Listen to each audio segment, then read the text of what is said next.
എന്താടോ കിട്ടിയില്ലേ? ഡൽഹി ലൈൻ കിട്ടുന്നില്ല സാർ. രാജഗോപാലൻ സാറേ, ജാമ്യം കിട്ടാൻ വേറെ ഒരു മാർഗവും ഇല്ലേ? നോൺ ബെയിലബിൾ ഒഫൻസാ. പിന്നെ എന്ത് ചെയ്യാനാ? സാർ ആ അറസ്റ്റ് ചെയ്ത ഓഫീസറെ കണ്ടോ? എല്ലാവരെയും കണ്ടു. എന്തു പറഞ്ഞു? അൺഒഫീഷ്യലായിട്ട് അറിഞ്ഞതാ. നിങ്ങളുടെ ആ പഴയ സുഹൃത്തുണ്ടല്ലോ സാഗർ, അയാൾ പറ്റിച്ച പണിയാ. അവൻ എന്ത് ചെയ്തു? അയാൾ ഡൽഹിയിൽ ആരെ ഇൻഫ്ലുവൻസ് ചെയ്തു. അവർ നേരിട്ട് ഐ ജിയെ വിളിച്ച് റെയ്ഡ് ചെയ്യാൻ ഇൻസ്ട്രക്ട് ചെയ്തതാ. ഇനി എന്താ ഒരു മാർഗം? ഐ ജി നേരിട്ട് ഇടപെട്ടൊരു കേസായതുകൊണ്ട് ഇടപെടാൻ മറ്റു ഓഫീസേഴ്സിനൊരു മടി.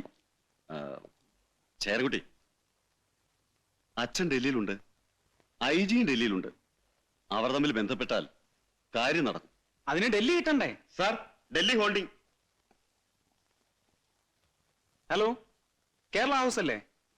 സി എമ്മിനെ ഒന്ന് വേണമല്ലോ. ആ, ഞാൻ സി എമ്മിന്റെ മകനാ.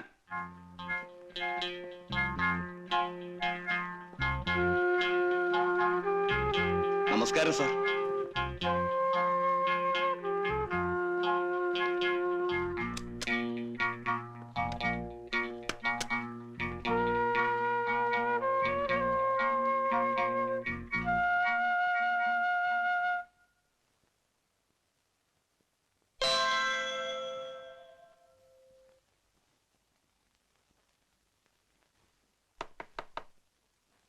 Yes, come in.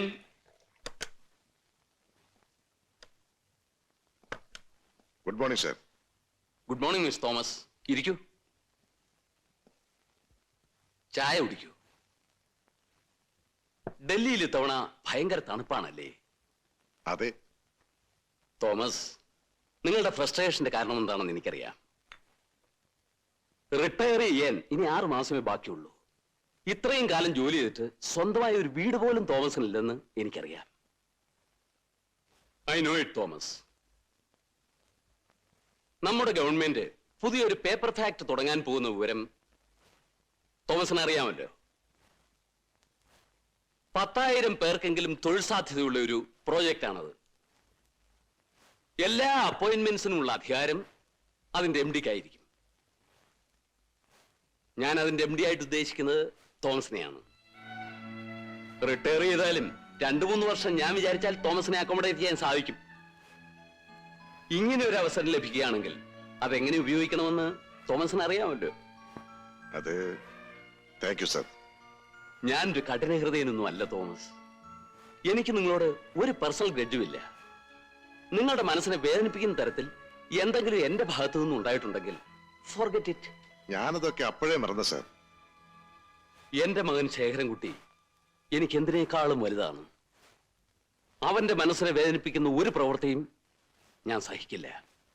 അക്കാര്യത്തിൽ ഞാൻ സ്വാർത്ഥനാണ്. എനിക്കും അങ്ങനെ തന്നെയാണ് സർ. ശേഖരൻകുട്ടിയെ കുറിച്ച് മറിച്ചൊരു അഭിപ്രായം എനിക്കുമില്ല. ഗുഡ്. എന്നെ മനസ്സിലാക്കുന്ന ഉദ്യോഗസ്ഥന്മാർ എനിക്കെന്നും പ്രിയപ്പെട്ടവരാണ്. ഞാൻ വരട്ടെ സർ. ആ, പിന്നെ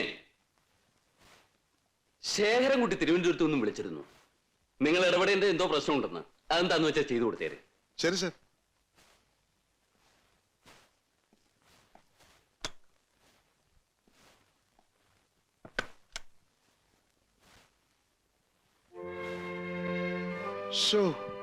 എന്റെ കർത്താവേ, ശനിദശ തീർന്നു.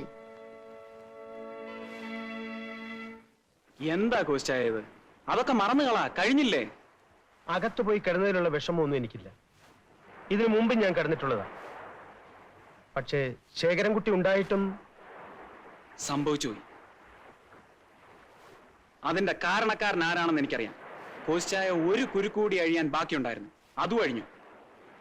ഇപ്പോ ഐ ജിയും നമ്മുടെ ലൈനപ്പിലാ. അന്നവൻ എന്താ കോച്ചായ പറഞ്ഞത്? എന്റെ അന്ത്യം എടുത്തു, കൗണ്ട് ഡൗൺ തുടങ്ങിക്കളാൻ. ഇനി ഞാൻ കാണിച്ചു തരാം അന്ത്യം ആരുടേതാണെന്ന്. പറഞ്ഞ പോലെ ചെയ്താൽ മതി.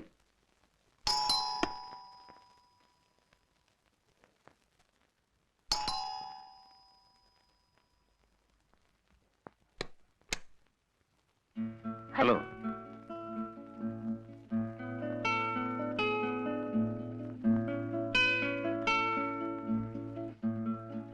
ശരി. താങ്ക്സ്. 2 ദിവസമായി ഞാൻ ഫോൺ ചെയ്യുന്നു. സാഗർ ബിസി ആയിരുന്നു.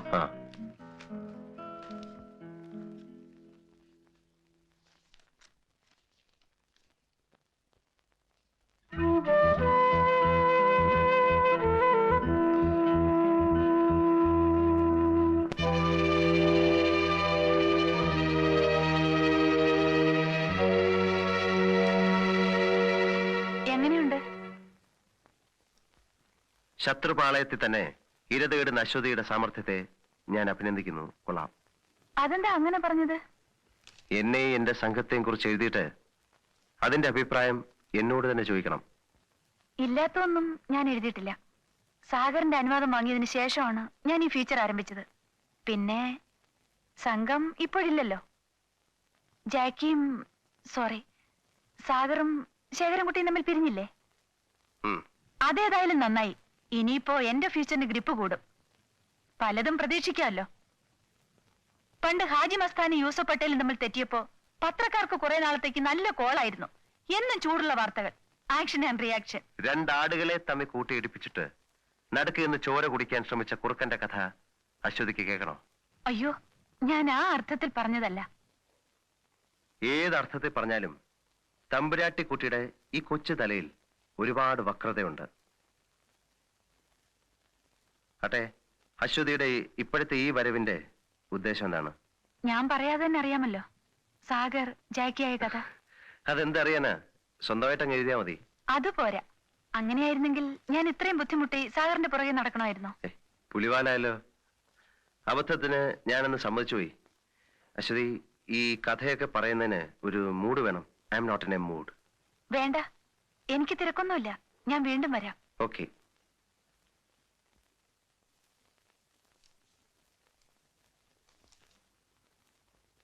തമ്പുരാട്ടിക്കുട്ടി, ഒന്നിക്കണം.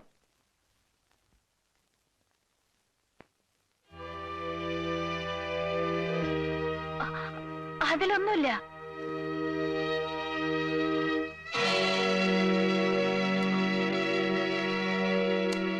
അതെന്താ അങ്ങനെ പറഞ്ഞത്?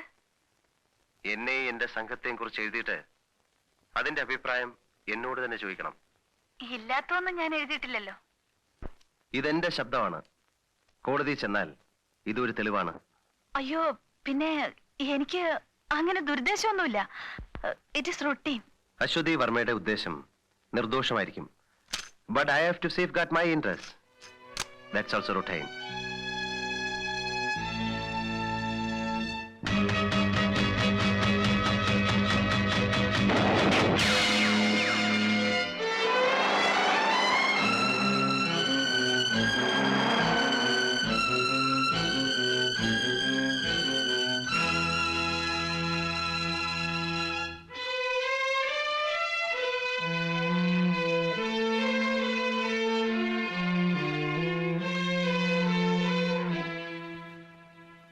Thank you very much. ഉന്നം പിഴച്ചു പോയെന്ന് ഇത് പറയാൻ എന്തിനാണ് ഇപ്പൊ ഇങ്ങോട്ട് വന്നത്? നിന്നെയൊക്കെ ഒരു കാര്യം ഏൽപ്പിച്ചപ്പോഴേ അറിയാം നടക്കില്ലെന്ന്. എന്താടാ ഇത്? തുടക്കതയോ അതോ നീ തന്നെ കൊടുക്കുന്ന പരസ്യമോ? ഞാനിത് ഇപ്പോഴാ കാണുന്നത്. മാരണം ഒന്ന് കഴിഞ്ഞപ്പോ മറ്റൊന്ന്. തലവേദന വിട്ടുമാറുന്ന ലക്ഷണമില്ലല്ലോ. ഞാനിപ്പോ എന്ത് ചെയ്യാനാ? അത് ഞാൻ തന്നെ പറയണോ? വല്ല നക്കാപ്പിച്ചയും കൊടുത്ത് ഒതുക്കടാ അതിനെ. അങ്ങനെയൊന്നും ഒതുങ്ങുന്ന കൂട്ടത്തിലല്ല. ആ വർമാജിയുടെ കൊച്ചുമോളാ. അച്ഛനൊരു കാര്യം ചെയ്യും, ആ വർമാജിയെ വിളിച്ചൊന്ന് പറ. ഫസ്റ്റ്. എന്നാ പിന്നെ അതായിരിക്കും അടുത്ത തലക്കെട്ട്. മന്ത്രിയുടെ സ്വാധീനം പത്രപ്രവർത്തനത്തിലും. എങ്കിൽ അച്ഛന് നിന്റെ ഉടമസ്ഥന്മാരെ അറിയാലോ, അവരെ വിളിച്ചൊന്ന് പറയാൻ പാടില്ലേ? ആ കള്ളൻ സേട്ടുവിനെയോ? അയാൾ ഈ ഭൂലോകം തന്നെ ഭാരം ചോദിക്കും. പിന്നെ ഞാൻ എന്ത് ചെയ്യണമെന്ന് അച്ഛൻ പറയുന്നത്? നിന്റെ കുറെ ശിങ്കിടികളുണ്ടല്ലോ, തിന്നും കുടിച്ച് നടക്കുന്ന വർഗങ്ങള്. എനിക്കറിയാം എന്ത് ചെയ്യണമെന്ന്. പിന്നെ അച്ഛൻ കയറി ഇടപെടരുത്. നീ എന്ത് വേണേ ചെയ്തു തോലയ്ക്ക്.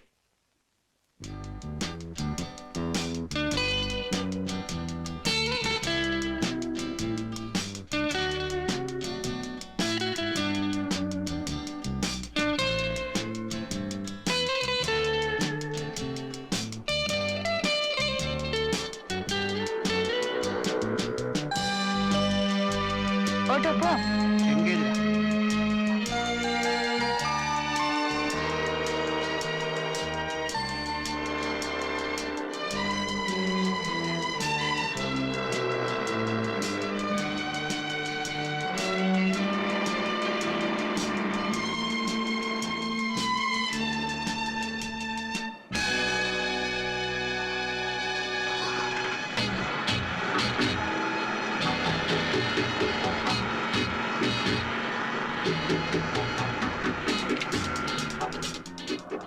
അശ്വതി വർമ്മയല്ലേ? അതെ. വിടൂ, വിടാൻ.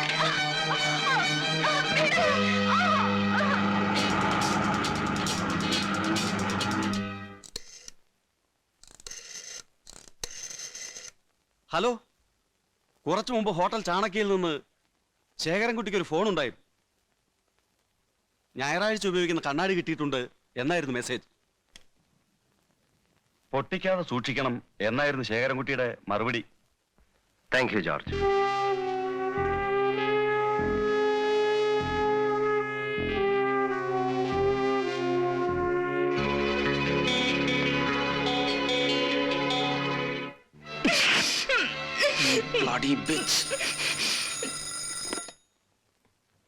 ചീഫ് മിനിസ്റ്ററോ? ശരി, ശേഖരൻകുട്ടി, താഴെ അച്ഛൻ വന്നിട്ടുണ്ടെന്ന്, അങ്ങോട്ട് ചെല്ലാൻ. അച്ഛൻ ഇവിടെയാ? ഞാനിപ്പോ വരാം.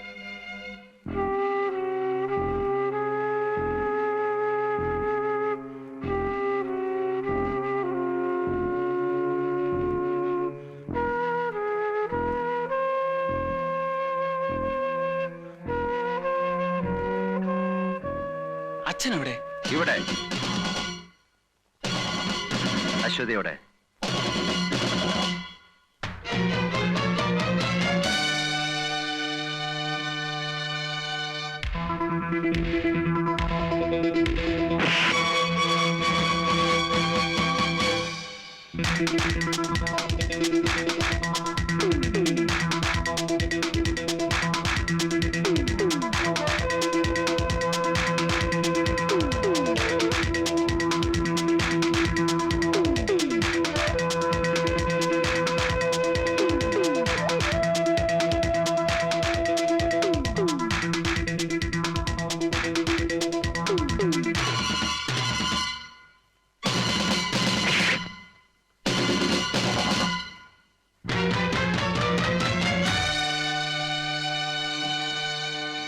അശ്വതിയോടെ.